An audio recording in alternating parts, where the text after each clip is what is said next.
5ই আগস্টের পূর্বে আমাদের আছে সংগ্রামী ইতিহাস, এবং 5ই আগস্টের পরবর্তীতে আমরা একটা জিনিস দেখেছি, আমাদের কিন্তু অনেকেরই অনেক অপশন ছিল।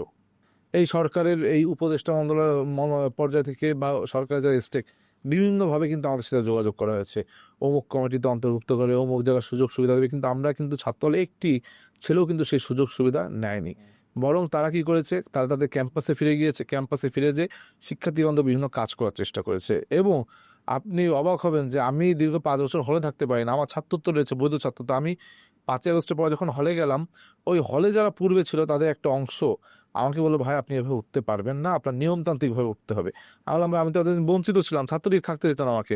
বলতেছে তাতে কি হয়েছে, আপনার এখন নতুন করে অ্যাপ্লিকেশন করা লাগবে, আপনার উঠতে হবে। আমি মাস্টার্সের শিক্ষার্থী, আমার আবার অ্যাপ্লিকেশন করতে হবে।